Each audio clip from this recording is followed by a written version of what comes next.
Builders in our monthly Fresh Fridays series. So lots of familiar faces here who have joined us at Fresh Fridays gone by, but also grateful to see a lot of new names and faces in the room. So thank you for joining us. My name is Grace Evans. I am the Chief of Staff at One Neighborhood Builders. We launched this Fresh Fridays series to create a space for practitioners, community members, policymakers, and other interested folks to learn and share about community development, especially topics that are core to the work of community development, like that which we will discuss today, which is health equity zones. As we get started, I'd like to give a special thanks to JP Morgan Chase, who have generously sponsored the Fresh Fridays series this year. A few quick logistical notes before we get to the fun stuff. First, please note that we will be recording this session and we intend to share it with interested folks who were not able to join us this morning. Second, if you have any questions or comments while one of our panelists is speaking, please feel free to leave it in the chat and we'll incorporate it into the session. And towards the end, we'll also have an open Q&A during which you'll have the floor to ask as many questions as you like. The usual reminder, please, if you're not actively speaking, keep yourself on mute so that we can all hear all our fabulous panelists speaking. And finally, logistical note, please take a moment and introduce yourself in the chat if you've joined us this morning. Would love to see your name, where you're joining us from, what organization or entity. And if you're so inclined, maybe what made you join this session this morning. With all of that taken care of, I'm gonna just kick us off. So as noted, we're going to talk about health equity zones today, and we have 5 fabulous experts in this space who each bring their own knowledge and experience to thinking and talking about this work. So I'm going to introduce each of our panelists, and then I'll ask them questions for probably 20 or 25 minutes, and then we'll have the Q&A session. So first, I'm very honored to welcome Acting Secretary of the Executive Office in Health and Human Services for the state of Rhode Island, Anna Novaes. Thank you, Anna, for being here. Second, I'd like to introduce Wando Ofakansi, who is the Health Equity Zone Project Manager for the Rhode Island Department of Health for the 02907, Blackstone Valley, Newport, 1 Cranston, Warwick, West Warwick, and Woonsocket Health Equity Zones. Do you fit all of that on a business card, Wando? That's my question. Next, I would like to introduce Dupe Akinremisi, who is the project manager for the Woonsocket Health Equity Zone, which is at the Thunder Mist Health Center. I'd also like to introduce Sydney Omerod, who is the Director of Prevention at the Women's Resource Center in Newport. And finally, I'd like to introduce One Neighborhood Builders' own Dominique Resendiz, who is our Assistant Director of Place-Based Initiatives. So just hearing all of their impressive titles, I hope you're already on the edge of your seats to hear this discussion this morning. So I'd like to first go to Secretary Novaes. You are a longtime champion and leader in health equity work in Rhode Island. Can you tell us, those of us on the call here this morning, what is a health equity zone? And tell us a little bit about the history of health equity zones in Rhode Island. Absolutely. Good morning, everyone. So honored to be here among so many practitioners that truly make health equity zones what it is today. So if I start by the history, then I will tell you by default what health equity zones are. But when I started when I was working in public health many years ago, focusing on specifically addressing health disparities, we had a very medical-driven model, telling people what to do, focusing on diabetes population by population, but never really focusing on those root causes of whatever disease we were trying to fix or whatever population we were trying to fix, because we're not addressing the things that we know so well today and kind of new back then too, that made truly an impact. Things related with housing, with education, the conditions in which one lives. And so the health equity zones came from that aha moment that we had in public health to say, we're going to continue to have the same conversations and having the same results, which is bad health outcomes, if we do not change how we do public health. And so for you to address those root causes, you cannot do it in isolation, and you needed to truly invest in communities. That was the belief back then, that if we invested in communities in a place-based approach, where we elevate the voice of the community, instead of telling community what to do, we rely on their expertise, on their lived experience, to bring together key stakeholders that have a commitment to the place where people live and want to make a difference. Then we could have a different health outcome. So that's what health equity zones are, bringing together community collaboratives that investing into their story, their assessments, their definition of what's needed to happen in their local communities, and supporting that collaborative as a backbone ourselves organization in the background, but lifting that voice, that power of community to do what's right for them. And from that idea, the health equity zones have grown tremendously through the power really of the collaboratives that we have. We have so many of here, from neighborhood to Woonsocket, Providence, Woonsocket, Pawtucket, all of them. It has grown as a movement, and it has made tremendous difference in our state. Thank you so much. And I'm certain we're going to want to hear more about the different health equity zones around the state. And actually, to get us started on that conversation, I want to turn it to Wando, who is at the Rhode Island Department of Health. And Wando, you work with health equity zones in different parts of the state, in the west end of Providence, in the Blackstone Valley, in Newport, et cetera. Can you tell us a little bit about, what binds the health equity zones together? What makes them the same? And also what makes each one unique? Sure. So like you said, I have the opportunity to partner with multiple HESs across the state. And so something that binds them all together is that they do share, a concept and a model. So all HESs have that model of being place-based and being specific to a particular community. They are community-led. So, residents are driving all of the initiatives. They're equity-centered. So all about trying to bridge any of those disparities and identify where there are unfair disparities and injustices, and they're focusing on those social determinants of health. So like she was saying, how we're looking at those root causes and trying to explore sustainable solutions to them in a really holistic way. And to support that model, all the HESs are supported by a backbone agency. So the backbone, by partnering with the Rhode Island Department of Health, is able to help align resources for the health equity zone and guide strategies, and then build the local capacities to take on the work and to do collective impact. A lot of the health equity zones are backed by similar kinds of backbone agencies like community development corporations, for example, with OATS 907 has being backed by West Elmwood Housing, or by healthcare organizations. So for example, Woonsocket and West Warwick HES are both backed by Thunder Mist Health Center. So those are some of the things that kind of bind all the HESs together. But in terms of what makes them different, it's almost everything else.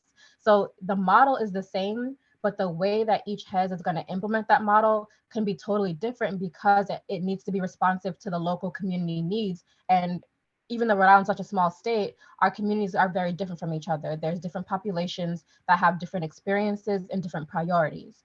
So each HES does an assessment, like a series of assessment activities, to figure that out. What are the priorities of residents? What are their concerns? What are the areas that are most important to them? And so then based on that feedback and based on what's coming from the residents, the HESs are able to shape their action plans and determine what their actual work is going to be. So like I said, that can be different from every HES. For example, Warwick has is focusing a lot on youth mental health because that has emerged as a really important area of need. Whereas other HESs are focusing on things like building community cohesion in One Cranston and in Blackstone Valley. So it's always going to depend on what the residents are asking for and what they're saying that they want for their own communities. Thank you so much. I am excited now to kind of turn to a few of the representatives of different health equity zones around the state. To a little bit more about make each of the efforts unique and specific to where they're located. So first, I'd like to turn to DuPay, who represents the Thunder Miss Health Center, which serves as the backbone for the Woonsocket HES. DuPay, what are some of the priorities of your work right now in Woonsocket, and what sort of projects is the Woonsocket HES working on? Good morning, everyone. Thank you for that question, Grace. As Wando said, all of our priorities are resident driven. And so there are a couple of priorities that we've been working on for quite some time because the residents are super focused on it and want us to be able to achieve certain goals. Some of those priority areas include teen health, which is to improve access to care for our young people, and also enhancing youth voice. And so we work with community partners again to get our young people what they need. We're also focused, another priority area would be food access, where we're talking about getting our residents healthier food options in the city.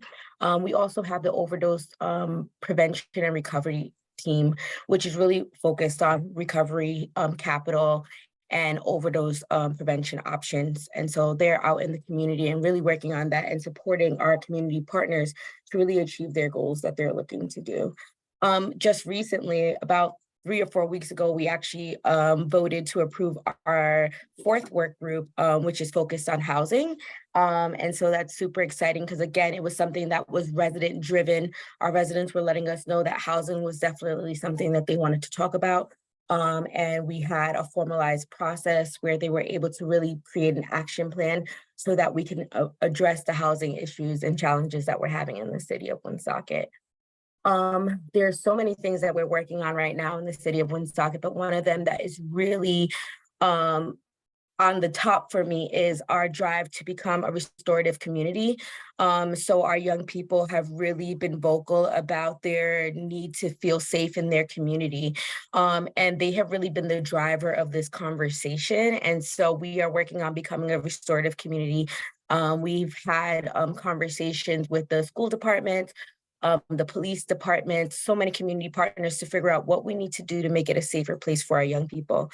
And so that's one of the more exciting projects that we're working on right now. Thank you so much. I'd like to now turn to Sydney, who is with the Women's Resource Center in Newport. So we just heard from DuPay, who's their backbone agency in Woonsocket is a health center. In Newport, it is the Women's Resource Center. Could you talk about the work that you all do and maybe how your work as a backbone looks similar or different, given that it's a different type of organization than the one serving in Woonsocket? Sure. Yeah, thanks. So the Newport HES was one of the first cohorts of HESs in Rhode Island. And our collaborative really consists of residents, and we've partnered with local grassroots organizations who work within the HES specifically. So being place-based, we focus most of our efforts in the North End and Broadway neighborhoods, and this area is historically cut off. If you know Newport, you know that downtown is historically cut off from the rest of the city. When we first started out, we were learning as we went completely, but we knew a couple things, right? Like we wanted to be resident-centered, we wanted to support those most impacted, and we wanted to build trust in the community. So to get that, we picked kind of these core principles, and throughout any shifts within our work, we haven't really pivoted from those. We often tell people we define health very broadly. So we're addressing the social determinants of health, right? As is everybody. So in the beginning of our work, we kind of had these 6 working group buckets. We fit everything into food access, transportation, open space, arts and culture, physical and emotional health, and education and economic opportunity. So over time, similar to what Dupe mentioned, we have added housing, maternal child health, and LGBTQI health, because that is what has been driven by residents. So as well as any additional resident-driven initiatives emerge, we support those as well. So in addition, right now we're supporting the Women of Color Collective. They run a peer health advocates program, which we support, and the local advocacy group as well. Thank you so much, Sydney. I'd now like to turn to my colleague, Dominique, at One Neighborhood Builders. Dominique, so we heard some great things about these initiatives that are happening in other parts of the state. Can you talk about what it really looks like from your experience of working with other organizations and with residents around both identifying priorities and then really making programs and initiatives and things like that happen in the community? Yeah. So, it's an exciting time to be a HES in general. And, I think for us specifically in Central Providence, we are working on this roadmap that has been, the result of work with our partners, with our residents, right, with our community health worker team, to really develop this plan for how are we going to address health and economic equity within O2908 and O2909 for the next 10 years. And, I think what was really, working with residents to help develop this roadmap, what came from it and is a little different than how we were working, how we were doing our HES work in the past, is there's these three pillars that kind of came out of our discussions. Foundational needs, mobility drivers, and building power and capacity. And so I think something that's really interesting in the way that we're kind of shifting our work is that, like for one example of food access, right? There's these emergency needs, right? When we're engaging folks in conversations around food, if you need food now, you need food now, right? And how do we also work with residents to build a food system, right, that is more equitable and that is more participatory? And how do we also, use food to support, food businesses and food entrepreneurs? And so, I think this roadmap has been really interesting in seeing the ways that even within these certain SDOHs, resident involvement and community involvement looks really different based on where people are. And if you're interested in learning more about this roadmap, we'll be releasing it later in the spring. That will be kind of the full document of how we are going to be using a collective impact model to move these pillars forward with our partners. Thank you so much, Dominique. I'd like to turn it back to Acting Secretary Novaes. So you talked early in your comments about these health equity zones each having a backbone. And we heard from each of our colleagues here on the call about the organization that they work for and some of the details about how they operate as a backbone to support this work in their community. Could you tell us what makes a backbone a backbone? What does a backbone do that makes all of this work? And how does the Executive Office of Health and Human Services and affiliated agencies support backbones? So I don't think that we can have the health equity zones and the community collaborative process that we're talking about if we do not have a backbone.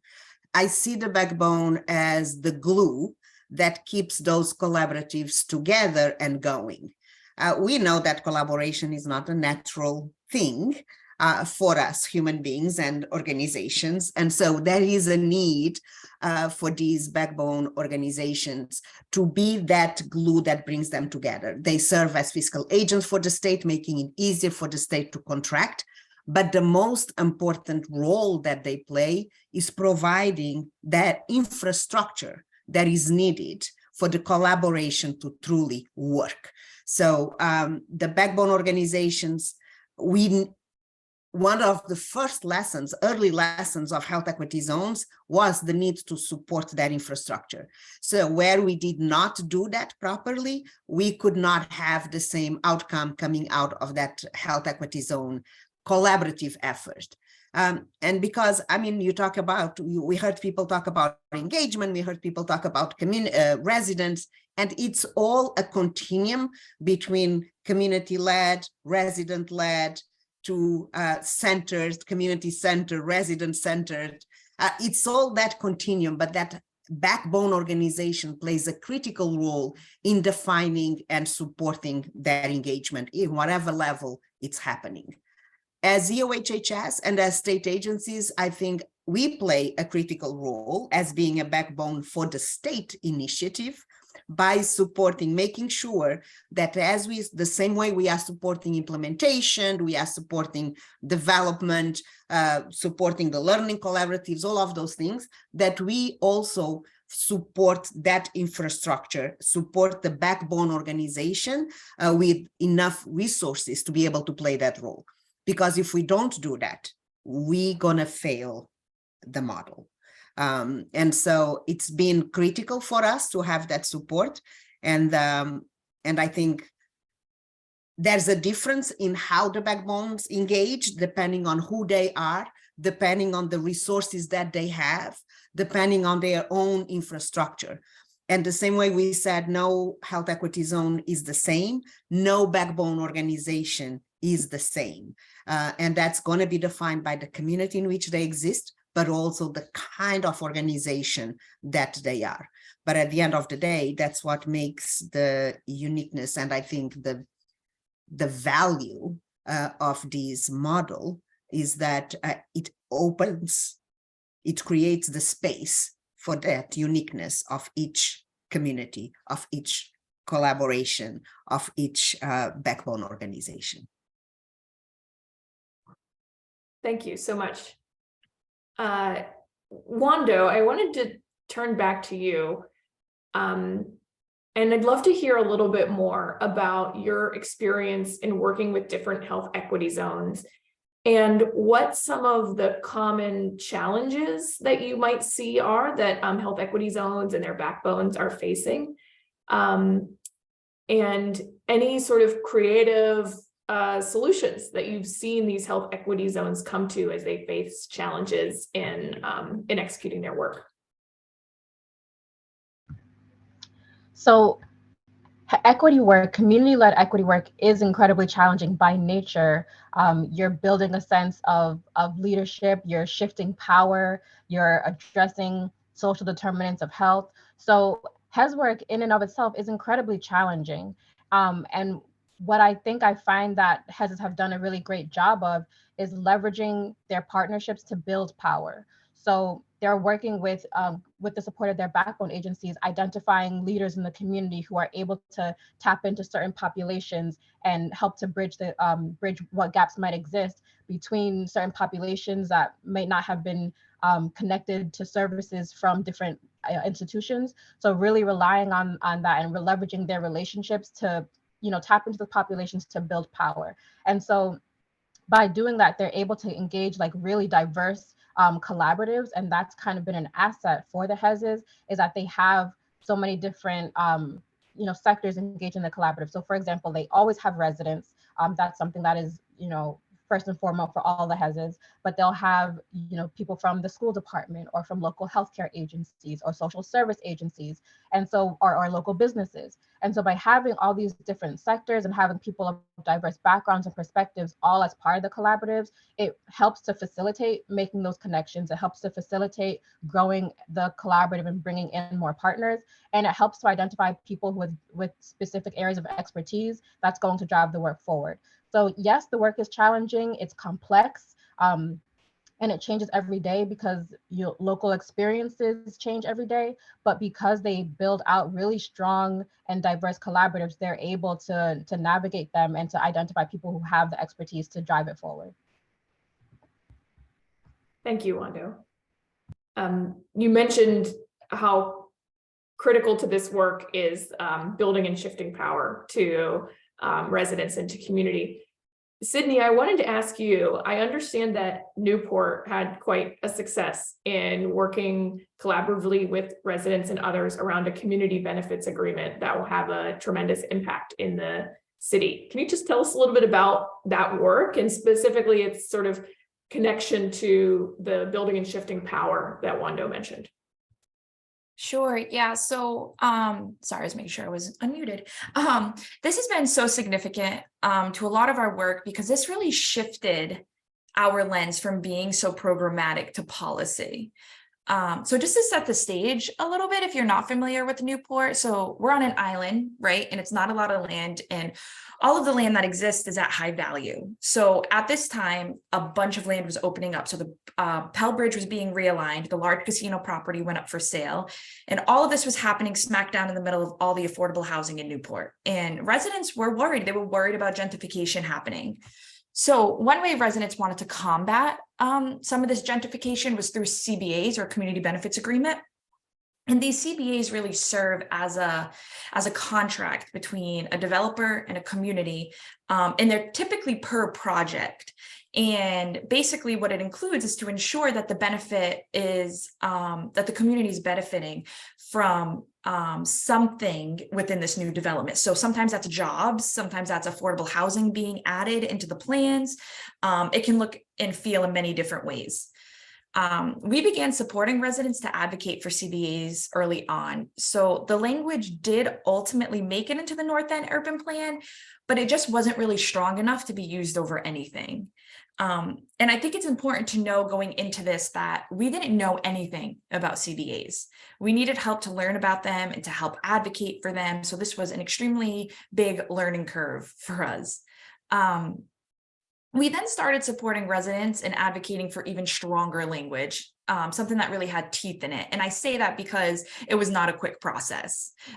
It was a lot of, I don't want to say fails, but a lot of, that's not going to happen until we finally got to where it did happen. So at first it didn't go through.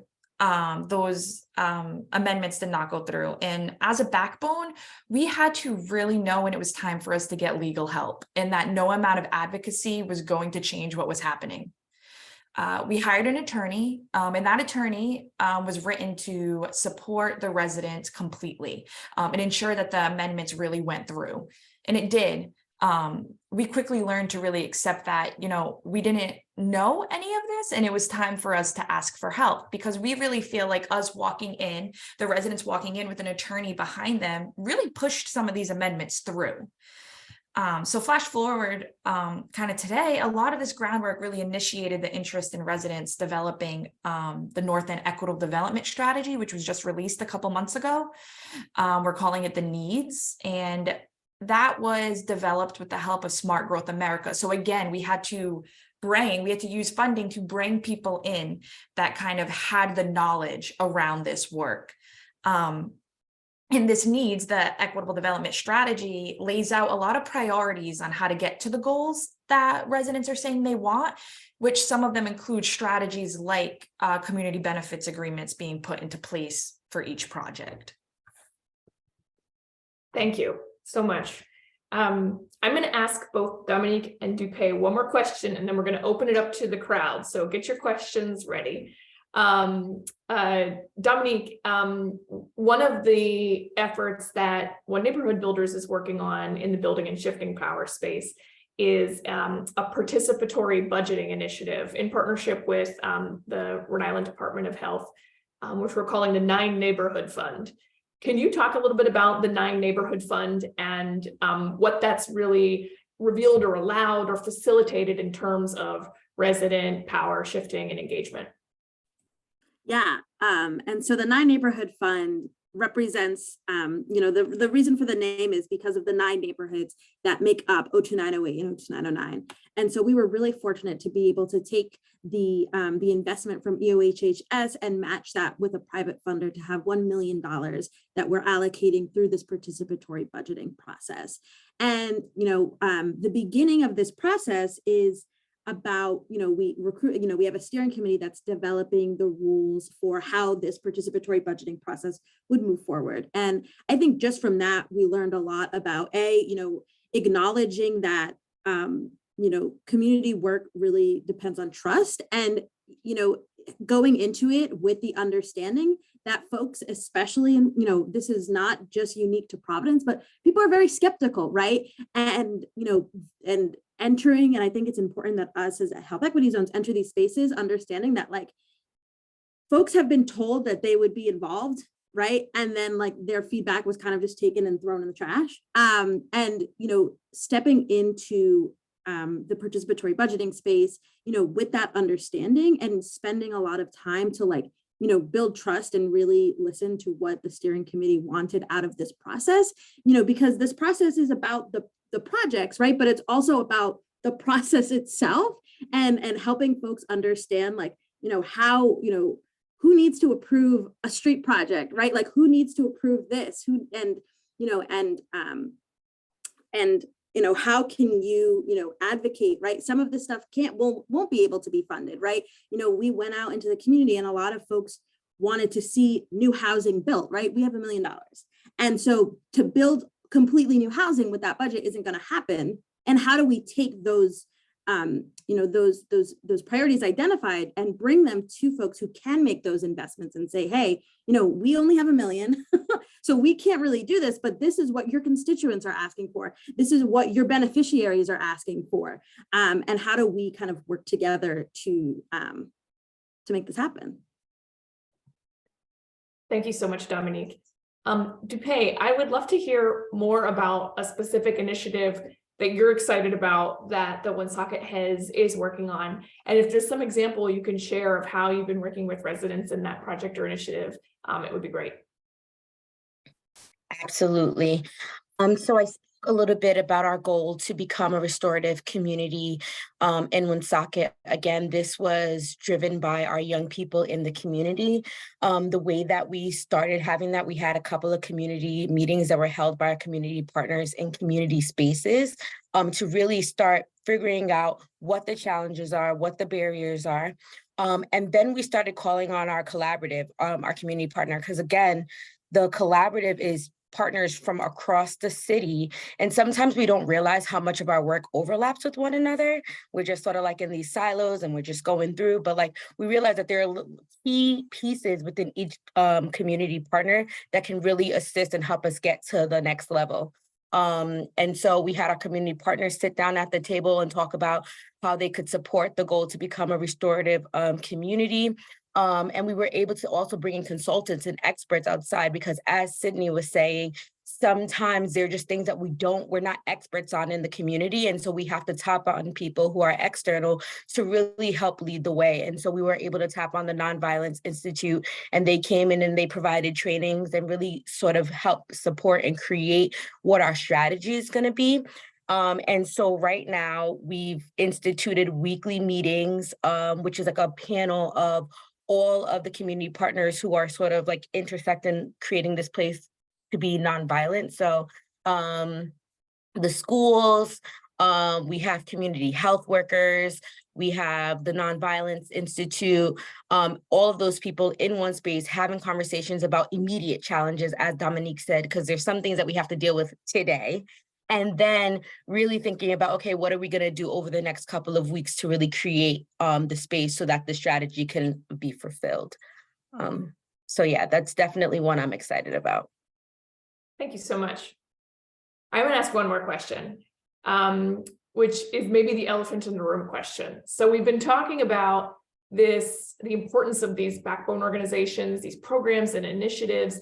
We've talked about either there's evaluation that happens, there's lots of other pieces that have to fit together to make this work.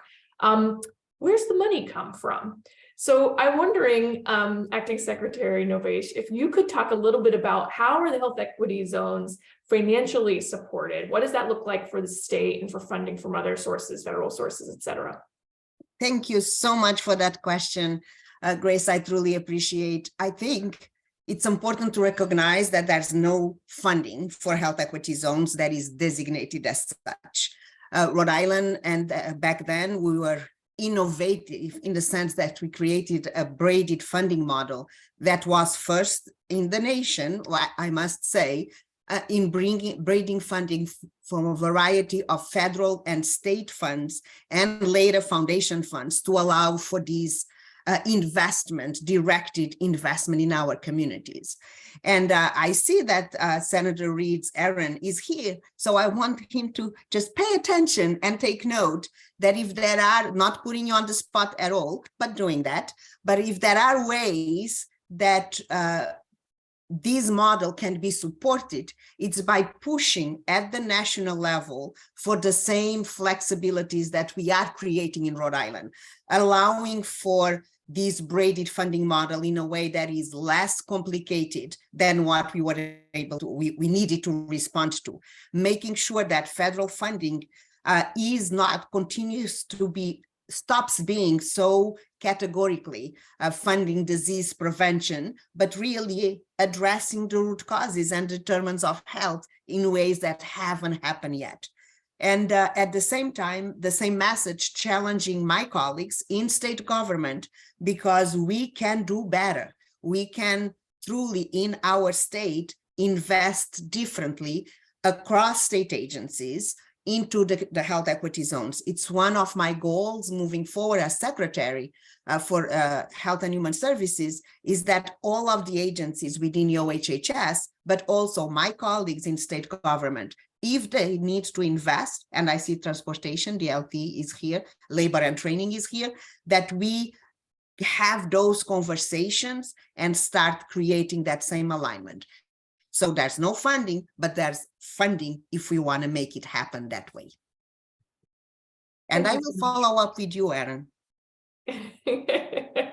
Wonderful, thank you. And now I promise I'm turning it over to the group. I'm sure you have many questions. I probably took up too much time, but please, if you would like to ask a question directly, feel free to just come off mute and ask the question, or if you want to drop it in the chat, happy to do it that way as well.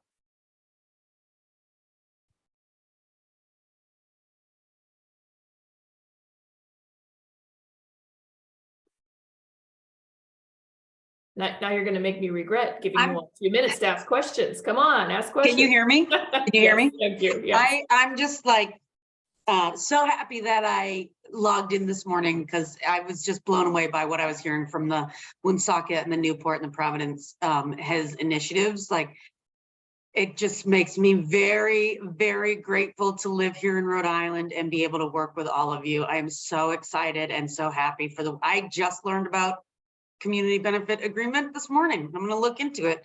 But I'm just thrilled you're all doing excellent work, and I'm glad to be part of it. Good morning, Secretary Novais. This is Dominic Delmonico. It's good to see you again. I'm on the board of ONB and also the executive director for Medicaid for Tufts Health Plan. Could you tell us, where do the HESs sit on the governor's agenda? I don't think I've ever heard the governor use the word HES, and it's a concern. Now, we know where you are, but how successful are you in getting this on his agenda? Well, I think it is on his agenda. He's aware of HES. He may have not spoken about HES in his many speeches, but he has a commitment, as we know, to local municipalities, to communities, to understanding. He has three main goals, our governor. He has economic development, he has education, and he has health and making Rhode Island healthier. It is in his agenda that part of making Rhode Island healthier, it's this investment in the health equity zones, and it's continuing to support the health equity zones. He understands it, he knows the importance of it, and he's been very supportive of my vision of continuing to expand the health equity zones and bringing the other state agencies into it. Now, I would love for one of these days to have him show up at one HES, and we'll work on making him have that visit. Yeah, and maybe he can mention them a little bit more by name. That would be great. And there you go. We will make that a takeaway from this conversation. Thank you, Secretary. And you know, it's important because health equity zones are turning into a national model. We know that. That's not just in Rhode Island. It started here, but what Rhode Island did, what you all did, Woonsocket, Newport, Providence, Pawtucket, Central Falls, it's really making it a national model where other states, other cities are looking on us and saying, how can I replicate this?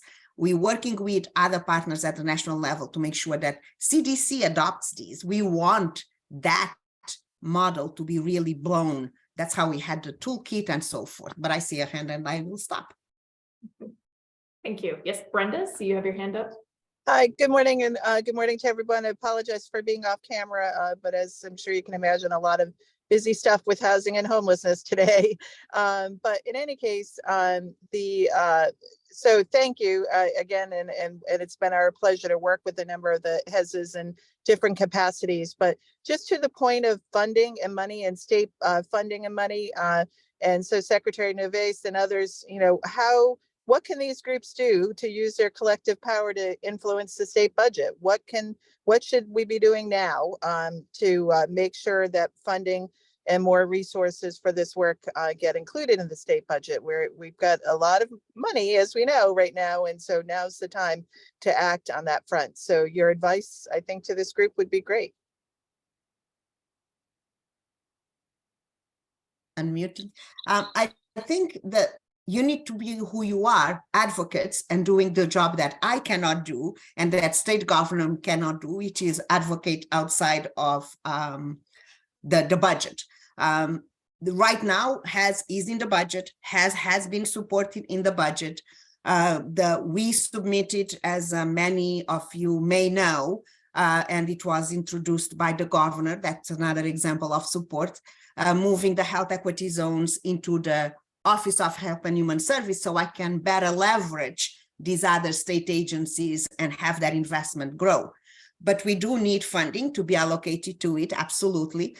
I think we're going to have a health Hill Day, and it will be an opportunity for all of you organizations to show up on Hill Day for the health equity zones and have that direct engagement with the legislators and tell the story of success, tell the story of HES and how much we need to sustain, but not only sustain, grow that investment in ways that we haven't seen yet. My dream vision is that we'll have a health equity zone in every city and town, and in some cities more than one, depending on how the community wants to define their place of investment. And the only way it can happen if every single one of these voices that are your voices, it's truly elevated and heard. And that's what you can do, be loud. Thank you so much. We are right at 9:30, and I want to be respectful of everyone's time and take a moment just to thank all of our panelists for sharing their experience and their expertise this morning. Virtual round of applause for all of you. Thank you so much for your time. I also want to especially thank my colleague, Ali Steinberg, who really put together today's session and did an incredible amount of work to make this happen. I also want to thank all of you for taking time out of your day. Consider joining us for a future Fresh Friday. We'll be sending out communications about upcoming sessions. They're about once a month. So stay tuned for more topics in the coming weeks and have a great weekend. Thanks so much.